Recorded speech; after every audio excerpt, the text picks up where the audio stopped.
So I've got this refreshing original presentation on this topic.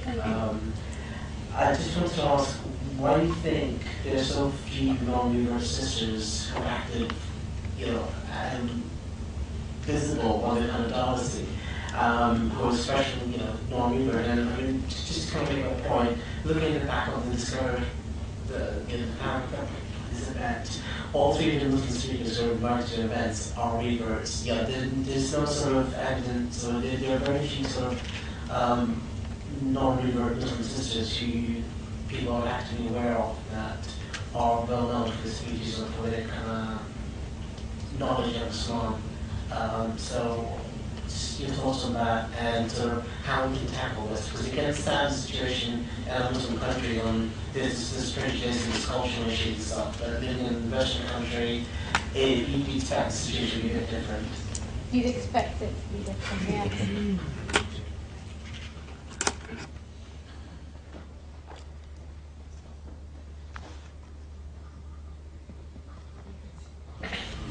Is it okay if I ask 2 questions? You can ask one, and then afterwards, if there's time, you can ask another. Thank you very much indeed for the valuable information that you have given to us. My question, from your experience, what are the benefits that you have got when you converted to Islam and you were not able to have it before when you were not Muslim? Thank you very much.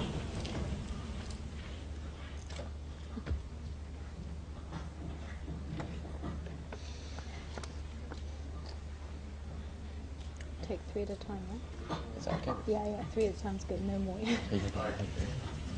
Yeah, my question sort of got 2 parts to it. But it is one question. There's one question, yeah? To be fair. I really appreciate the stuff you said about liberating women and how they shouldn't have a duty to do specific things under any religion. But my query was, do you feel that wearing the headscarf is an implementation by men or a duty by God, and also if it is a duty by man or God, do you feel that having a duty to wear something is free?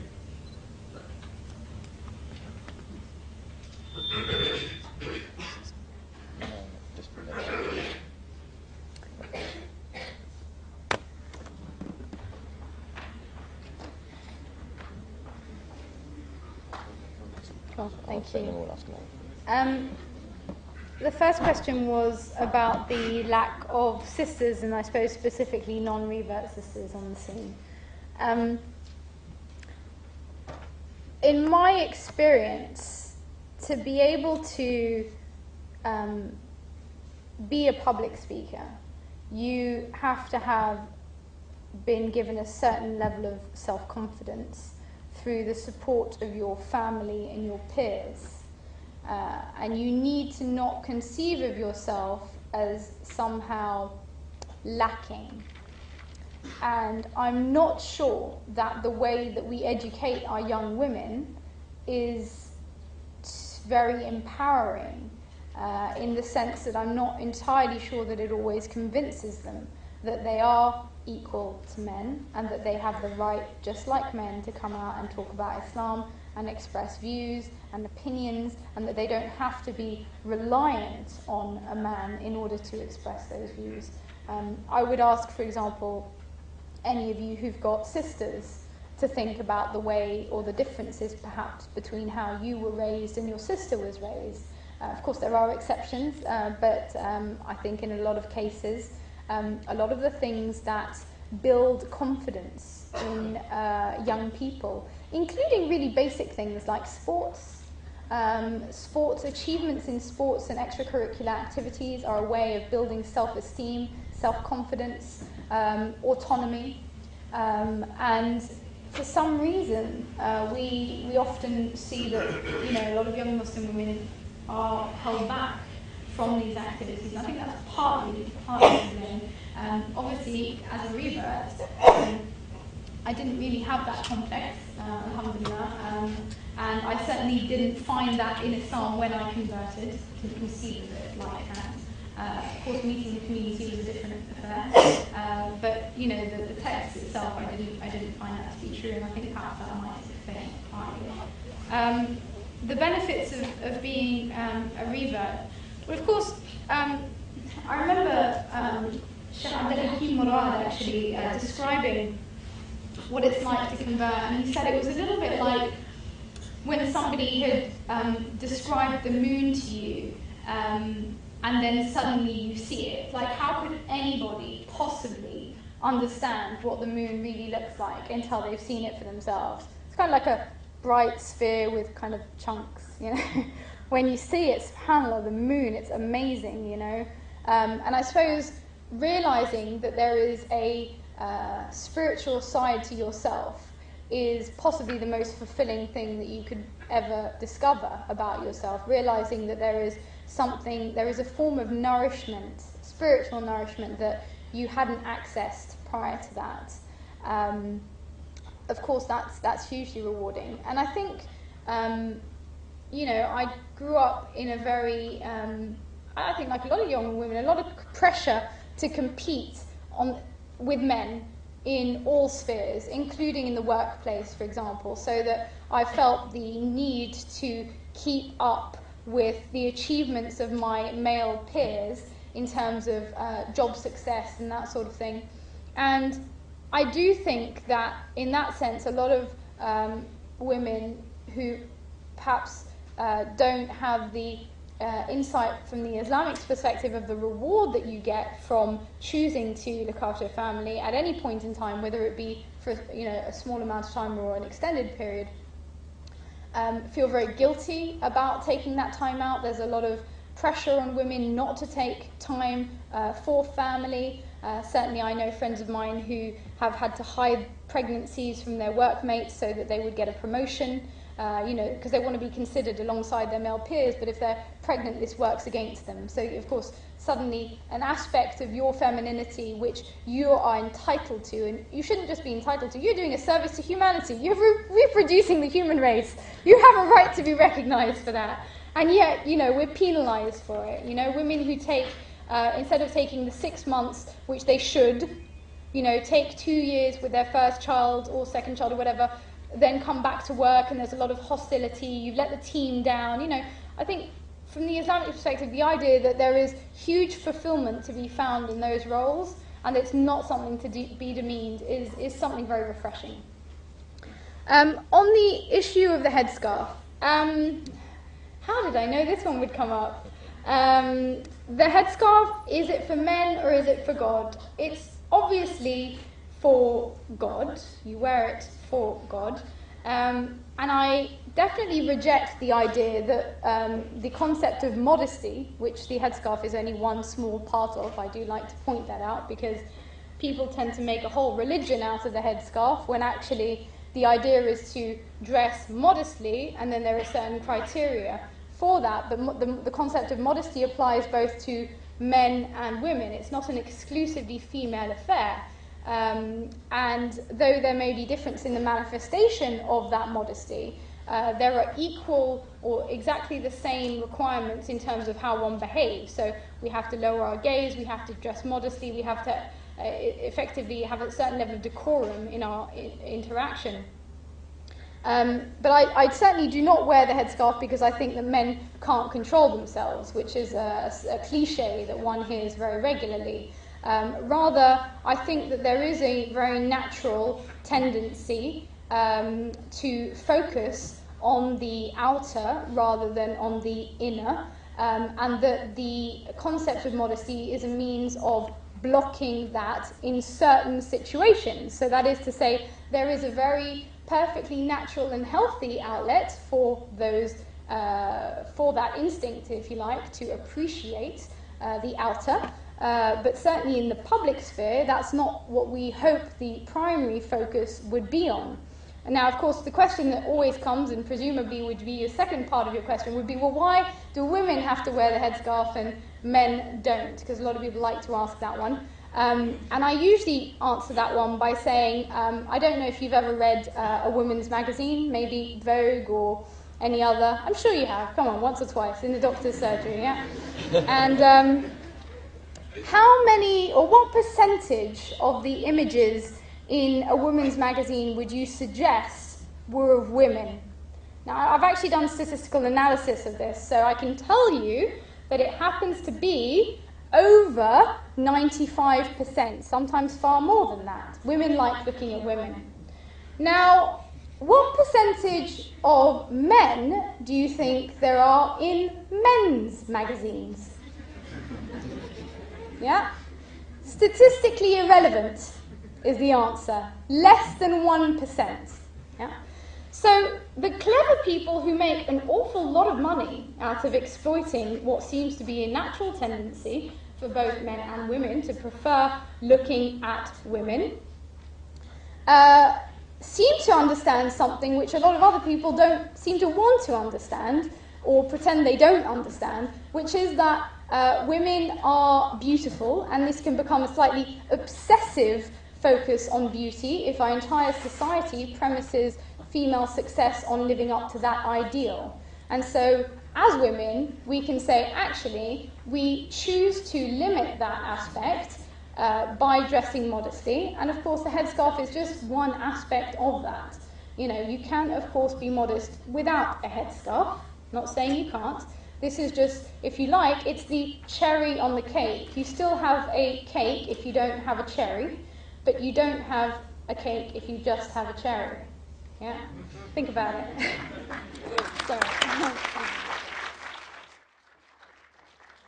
We'll take 3 more questions from the floor. Please raise your hand. Any more questions? Raise your hand. Okay, we'll have that lady there.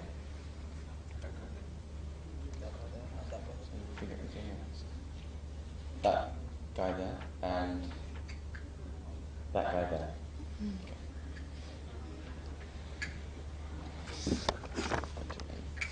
Yeah, it's fine, yeah.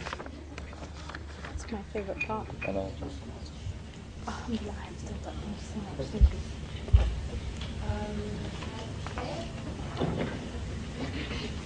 You said this is a man and woman situation, and we both have to deal with the situation together to resolve. Like in the UK, freedom of speech is supposed to be more than in what at least perceived by me than in Islamic countries. But in my opinion, here I feel that I have to be careful with what I say, especially when referring to Islamic communities and other communities that are not myself. Like, for example, like once I stated that Asian people were really happy and content and such a good aura around them, and I was perceived as being racist. I don't know how, when I was actually complimenting them. So I think that why don't developed countries educate people about different cultures and religions to avoid misunderstanding between them, which I think is a huge gap. And because education is obviously the tool for so many solutions. And it also would educate women in their rights, and men, and how they should view us in both ways, go both ways. And yes, their help is really a huge matter. So I guess why don't they do that here? Thank you.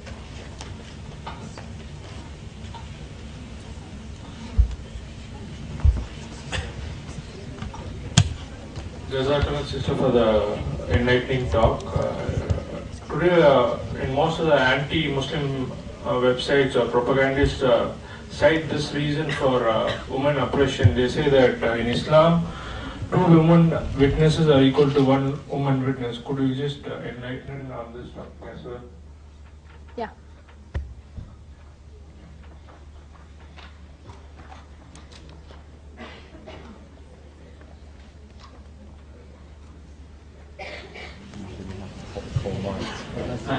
Thank you so much for your lovely talk. Just a quick question. You did mention that there was a particular sheikh that you mentioned who gave a talk at Oxford, where you mentioned that it's not obligatory for women to, household work. So, was that his opinion, or is it part of the Quran Sunnah that women should not or doesn't have to do household work?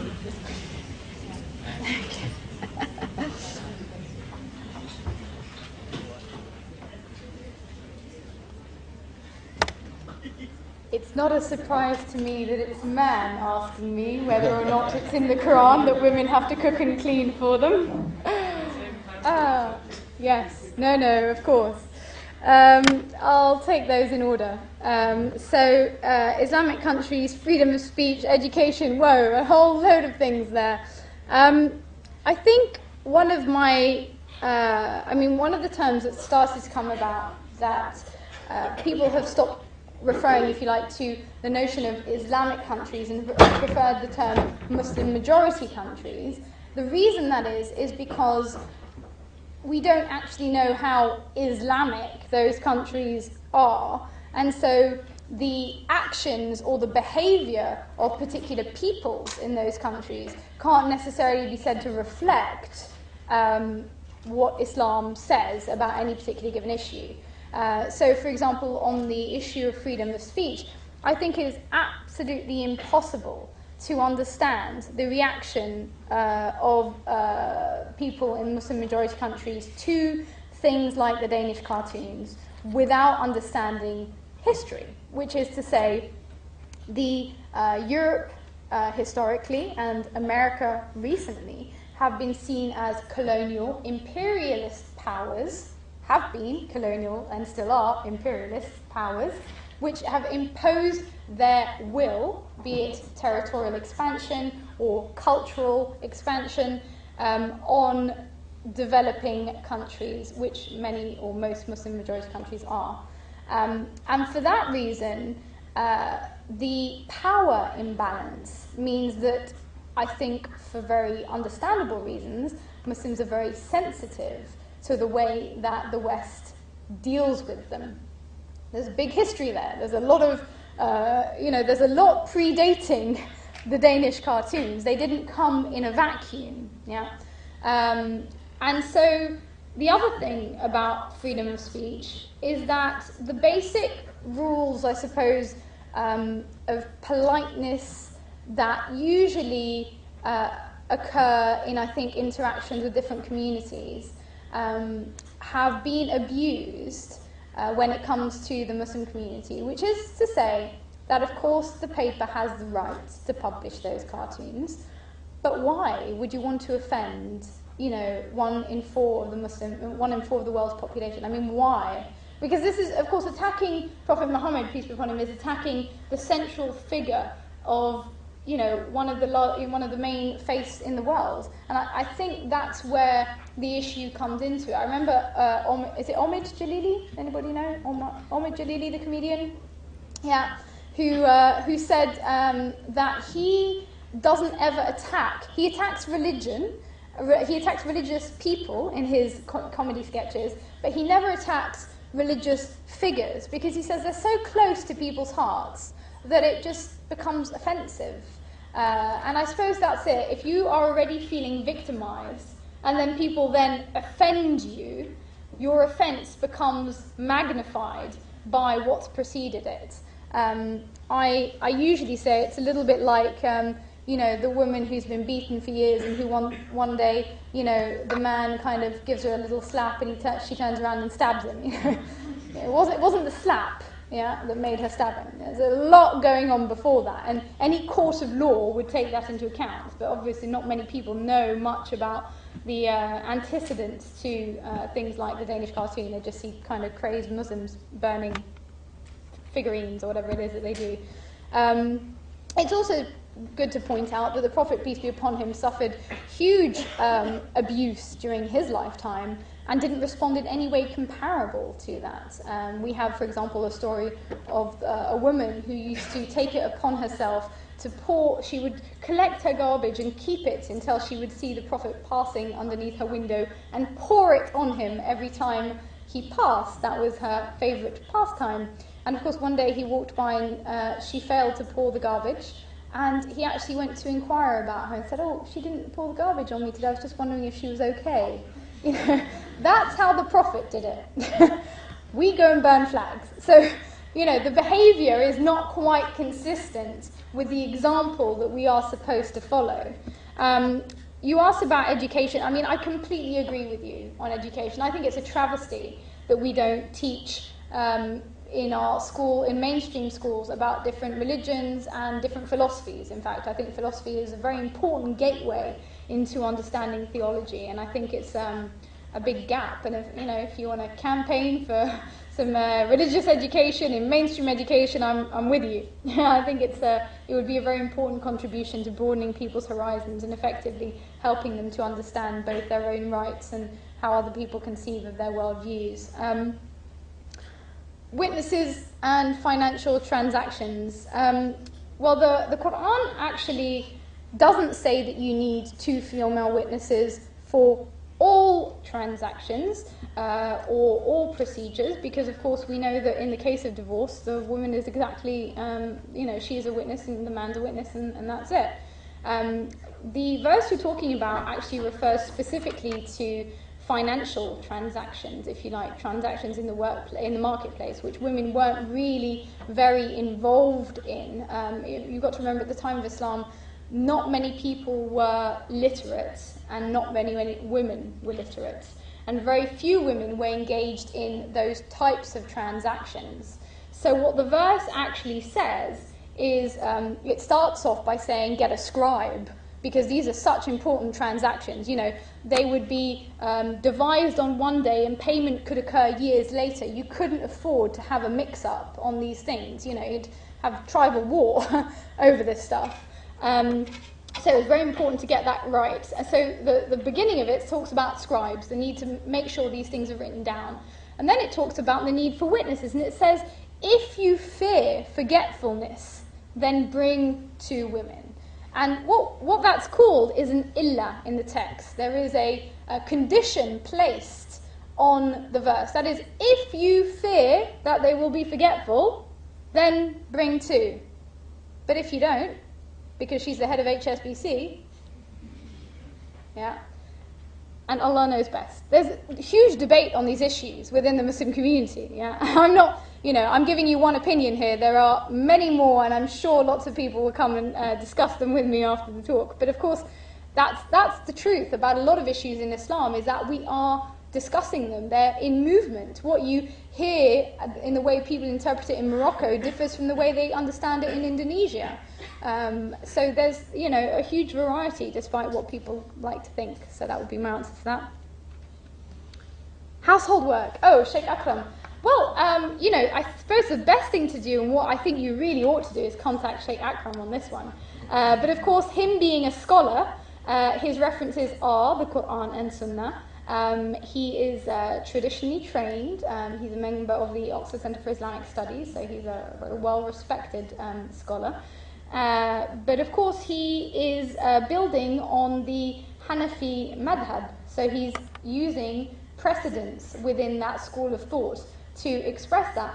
But if you want examples from the life of the Prophet himself, peace be upon him, we know, of course, that he mended his own socks and helped in the home, and was always willing to help his wives. So I suppose there is very much evidence in the Sunnah to argue this.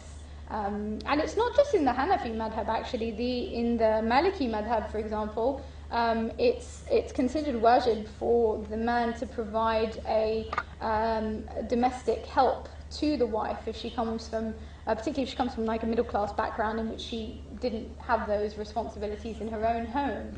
So the idea that, looking after a home and a family is a huge amount of work that requires help, because I think that's the important thing to remember here. In both of those things, there's a suggestion that this is a big responsibility, a big burden, and that it needs help, and whether you can afford to pay someone to do it or whether you should do it yourself, i.e. help, somebody's got to help, I think, is the point. Yeah. Okay, we're now going to take the last 3 questions for this evening. So if anyone else has a question, please raise your hand high up in the air. Okay, so we'll take the lady there, we'll take the gentleman there, and one more question. Yes, we'll take you so you can take your second question as no one else put their hand up. Okay.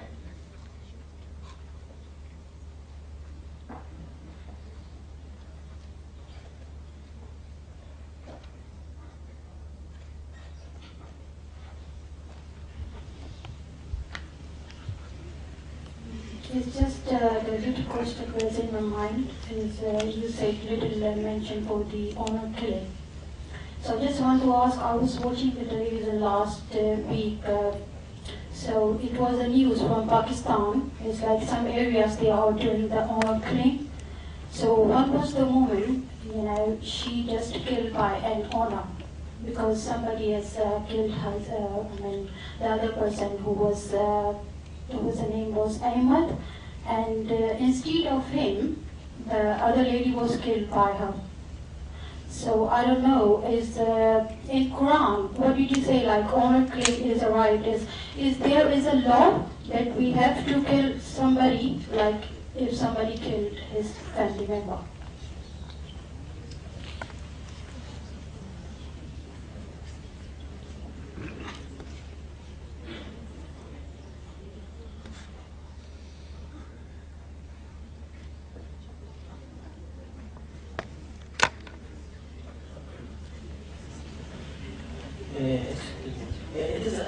I think it is obvious, in these days, that there are a lot of, or many of the external effects that may drive Muslim in general and women Muslim in particular to a side which is made against Islam. So I would like to ask you kindly, what is your message or your advice for those, for our mothers and sisters and daughters who could face these effects?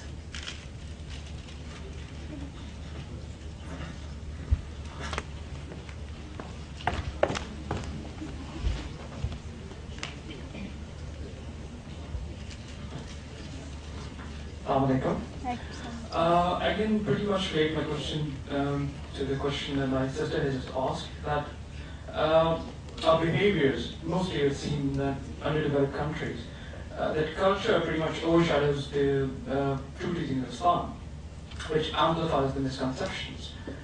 I want to ask this, what is the remedy? How can a clear picture can be portrayed that helps dissolve these misconceptions and perhaps give a much clearer view?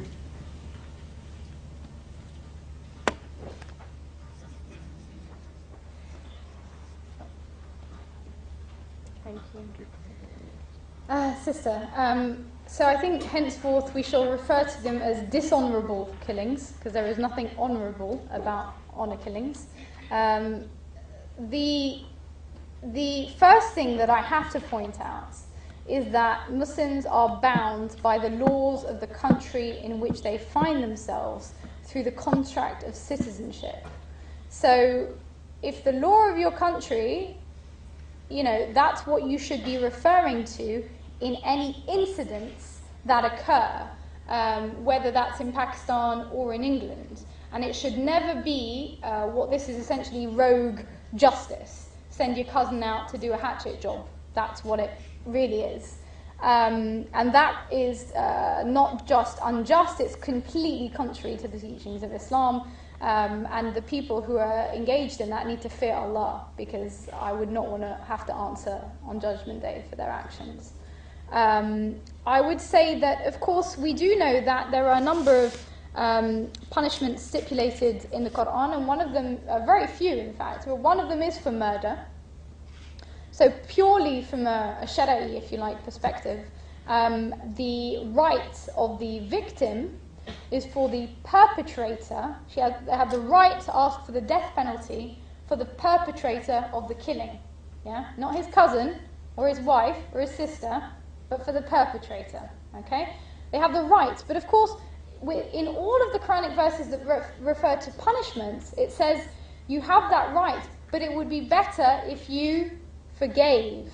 Yeah, and of course, Muslims seem to always forget that forgiveness is always better in the sight of Allah. So whilst we have that right, whilst you can as a victim request it, it's always better to forgive. Yeah? And I would say that in any of these situations, you have to go to the courts and to the legal system of your country. This rogue justice has to stop. It's absolutely unacceptable. And the consequence is, of course, women paying the highest price, as usual. And it's just out of order. And it's important to point out that there is nothing in Islam. Honor killings is not an Islamic phenomena. It's completely contrary to Islam. and it needs to stop. And I think Muslims need to be actively engaged in this stuff. This isn't a battle that we need to leave to other people. This is our fight, yeah. And it's something that we all need to be invested in to ensure that and usually young women have to pay this inordinate toll for these awful cultural practices. And yeah. Advice for women. I just wrote advice for women. Who asked me this one? Sorry, yes. What advice do I have for our sisters? Really, it's education all the way, you know. It's about making sure that you educate yourself about your rights and that you get a marriage contract. Yeah? Marriage contract, ladies, all of you, make sure you get a marriage contract and make sure you stipulate in your marriage contract what you want and what you don't, more specifically. I think it's very important that women realise that marriage contracts, you know, that's their right to have a marriage contract, and you are fully within your rights to stipulate all sorts of things within that contract. So it's very important that you are aware of your rights so that you know what you can do and what your rights effectively are. And that's something that I saw when I was living, for example, in the Middle East, is that I would talk to women who'd be complaining about something, and I'd say, well, but in Islam, they're not allowed to do that. And she said, really? Oh, are you sure? He told me we are. Sorry to rock the boat. But, yeah. Okay, sure, yeah. So in Islam, we don't view, of course, marriage is the joining together of these two souls. But we understand that by the virtue of human nature, things can get complicated, and we've got something called a marriage contract, in which you can make lots of stipulations. It's a little bit, I suppose, like a prenup. Yeah, it's, I suppose, a Muslim version of a prenup, in which you can stipulate all sorts of things, including standards of living, you know, what you expect from your husband, you know, and you can specifically put things in there, such as, you know, I don't want him to remarry. Yeah, he can't have any more wives. Yeah, did you hear that, sisters? Yeah. Okay, so of course, if you want him to have more wives, then you don't tick that box.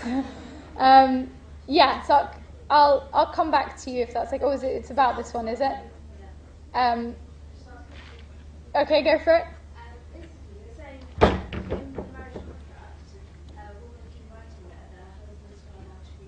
Yeah. Isn't it true that a man isn't allowed to remarry without the permission of his first wife, whether it be in the contract or not? In the Hanbali school of thought, you're absolutely correct, yeah. As far as I'm aware, it's just in the Hanbali school, but I would have to consult somebody more knowledgeable, and Allah knows best. But I know that definitely in the Hanbali school, yeah. Yeah. She can ask that he is willingly, if he's going to marry again, yeah, that he will divorce her straight away, without even going to the court or do anything, just straight away. I want to be divorced. Yeah. So he can give her all her, her dowry. Yeah, dowry and everything. Yeah. Well, this is why it's so important to get these things down in a contract, really, because the messiness of human affairs is such that the other way, that of course we want all of those things clarified prior to that point. How to remedy these misconceptions? Well, I suppose the best way is that we have to remember why have we got revelation? Revelation is supposed to be a message, a guidance, a body of ethics, which is there to improve the nature of our societies, to render them more ethical, more just, more fair.